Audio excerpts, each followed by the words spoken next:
पिछली कड़ी में हमने चर्चा की थी कि मोहम्मद बिन तुगलक में विभिन्न प्रकार के विरोधी गुणों का मिश्रण था, किंतु वह पागल नहीं था।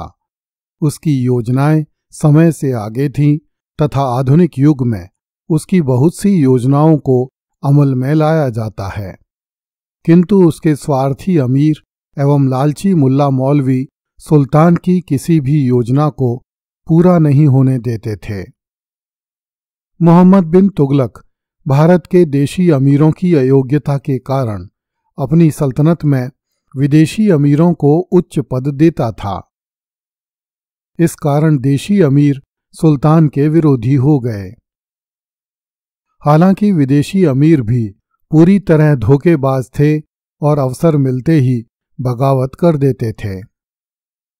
जब लालची मौलवियों को सुल्तान के सिपाही सरेआम कोड़ों से मारते थे, तब वे सब एक स्वर में सुल्तान को इस्लाम विरोधी कहने लगते थे। जियाउद्दीन बर्नी ने लिखा है कि मोहम्मद बिन तुगलक अपने युवा काल में नास्तिक लोगों के संपर्क में आया था। इस कारण वह इस्लाम का विरोधी हो गया था। बर्नी के अनुसार नास्तिक एवं अहंकारी होने के कारण सुल्तान मोहम्मद बिन तुगलक अल्लाह एवं इस्लाम में बहुत कम विश्वास रखता था।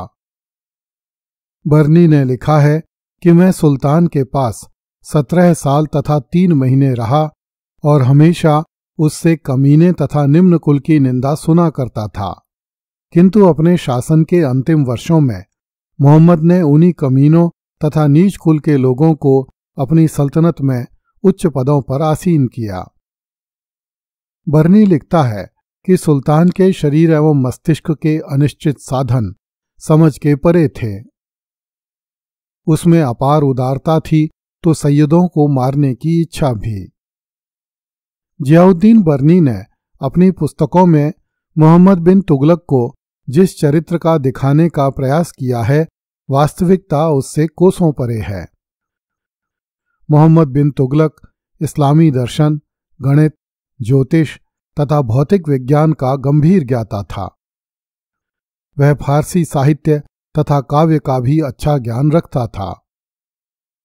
उसे सुलेख कला, कलित कलाओं और विशेषकर संगीत से अत्यधिक प्रेम था। स्वयं जियाउद्दीन बर्नी ने कई स्थानों पर मोहम्मद बिन तुगलक के उच्च चरित्र की प्रशंसा की है। इब्न बतूता की पूरी पुस्तक मोहम्मद बिन तुगलक की प्रशंसा से भरी पड़ी है। मोहम्मद बिन तुगलक को न केवल सिकंदरनामा, आबू मुस्लिम नामा, तारीख मेहदी आदि ग्रंथों का ज्ञान था, अपितु उसे कुरान भी पूरा याद था। इतिहासकार हरिशंकर शर्मा ने लिखा है कि जिस समय मोहम्मद बिन तुगलक अपनी राजधानी को दिल्ली से देवगिरी ले जा रहा था और खुरासान पर आक्रमण कर रहा था, उन दिनों मोहम्मद बिन तुगलक धार्मिक शोध भी कर रहा था। इस शोध के अंत में निराशा के साथ मोहम्मद बिन तुगलक ने यह भी व्यक्त किया था कि मानव ने मूर्ति पूजक होना पसंद किया होता। उसका हिंदुओं के साथ अनुराग था। इसकी पुष्टि उसके संस्कृत भाषा के प्रति प्रेम तथा हिंदू महात्माओं के संसर्ग से भी होती है। वास्तव में हरिशंकर शर्मा की यह बात सही प्रतीत नहीं होती, क्योंकि जब हम मोहम्मद बिन तुगलक के शासनकाल की घटनाओं को देखते हैं तो मोहम्मद बिन तुगलक हिंदुओं के प्रति दुराग्रहपूर्ण रवैये के साथ शासन करता हुआ दिखाई देता है। उसने हिंदुओं से 50% तथा मुसलमानों से 10 से 15% कर लिया। हिंदुओं पर जजिया एवं तीर्थ कर को जारी रखा। हिंदुओं को घोड़े पर बैठने, नवीन वस्त्र धारण करने, संपत्ति रखने आदि अधिकार नहीं दिए तथा सांकेतिक मुद्रा के प्रकरण में हिंदुओं के समस्त धन का अपहरण करने का कार्य किया। मोहम्मद बिन तुगलक के शासनकाल में दोआब के हिंदुओं पर इतने अधिक अत्याचार किए गए कि हजारों हिंदू अपने घरों को छोड़कर जंगलों में भाग गए। ऐसे लोगों को पकड़कर मार डाला गया, उनके घरों में आग लगाई गई तथा उनकी स्त्रियों से बलात्कार किए गए। आधुनिक काल के कुछ हिंदू लेखकों ने मोहम्मद बिन तुगलक को संभवतः इस आधार पर हिंदुओं के प्रति अनुरक्त बता दिया है क्योंकि एक बार मोहम्मद बिन तुगलक ने यह निष्कर्ष प्रस्तुत किया था कि काश मानव ने धर्म के रूप में मूर्ति पूजक होना पसंद किया होता। संभवतः डॉक्टर ईश्वरी प्रसाद ने भी मोहम्मद बिन तुगलक का मूल्यांकन केवल इस आधार पर किया है कि उसने मुल्ला मौलवियों को पिटवाया था तथा मुल्ला मौलवियों ने धार्मिक कट्टरता के चलते मोहम्मद के अच्छे कामों का भी विरोध किया था। वास्तविकता यह है कि मोहम्मद बिन तुगलक मुस्लिम प्रजा के प्रति ही पूरी तरह उदार था और हिंदू प्रजा का रक्त चूसने में उसने कोई कसर नहीं छोड़ी। इसलिए जिस प्रकार यह नहीं कहा जा सकता कि मोहम्मद नास्तिक था, तो उसी प्रकार यह भी नहीं कहा जा सकता कि वह हिंदुओं के प्रति उदार था। जियाउद्दीन बर्नी ने लिखा है कि मोहम्मद बिन तुगलक को कुरान पूरी तरह याद थी। इब्न बतूता ने लिखा है कि वह नित्य नमाज पढ़ा करता था। फरिश्ता कहता है कि मोहम्मद बिन तुगलक दया से शून्य था। इब्न बतूता लिखता है कि वह रक्तपात में सबसे आगे था।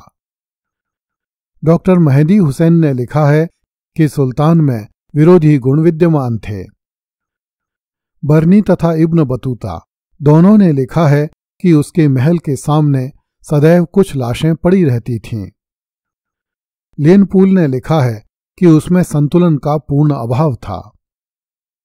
यदि केवल उपरोक्त तथ्यों पर विचार कर लिया जाए तो यह सिद्ध हो जाएगा कि मोहम्मद न तो इस्लाम का विरोधी था, न नास्तिक था, न उसे हिंदू धर्म से प्रेम था और न वह अच्छा इंसान था। राज्य को पाने के लिए अपने स्नेही पिता एवं निर्दोष अनुज को मारने वाला शासक न तो अच्छा इंसान हो सकता है और न अच्छा राजा। मोहम्मद बिन तुगलक को अच्छा व्यक्ति सिद्ध करने के लिए कुछ लेखक इतना नीचे गिर गए कि उन्होंने सुल्तान गयासुद्दीन तुगलक के शामियाने के गिर जाने का वर्णन करते हुए लिखा है, बलाए आसमानी वर जमीनान नाजिल शुद्ध, अर्थात आकाश से धरती पर बिजली गिर गई। किसी भी मुस्लिम लेखक ने यह लिखने का साहस नहीं किया है कि फरवरी के महीने में आसमान से बिजलियां नहीं गिरा करती। सुल्तान मोहम्मद बिन तुगलक दिल्ली सल्तनत की बहुसंख्यक हिंदू जनता के लिए उतना ही क्रूर था जितने कि दिल्ली सल्तनत के अन्य सुल्तान थे, और उसका राज्य उतना ही बुरा था जितना कि अन्य सुल्तानों के काल में बुरा रहा था। अन्य सुल्तानों की तरह मोहम्मद बिन तुगलक भी हिंदुओं के तन पर लंगोटी, सिर पर खपरेल तथा थाली में सूखी रोटी भी नहीं छोड़ना चाहता था। ऐसा सुल्तान पागल हो या न हो, आस्तिक हो या न हो, नास्तिक हो या न हो, क्या अंतर पड़ता है। हिंदुओं की चोटी, पोथी और मूर्ति मोहम्मद बिन तुगलक के काल में भी उसी तरह खतरे में थी जिस तरह दिल्ली सल्तनत के अन्य सुल्तानों के समय में थी। अगली कड़ी में देखिए, फिरोज तुगलक ने मुल्ला मौलवियों पर धन की बरसात कर दी। कृपया इस चैनल को लाइक, सब्सक्राइब एवं शेयर करें। धन्यवाद।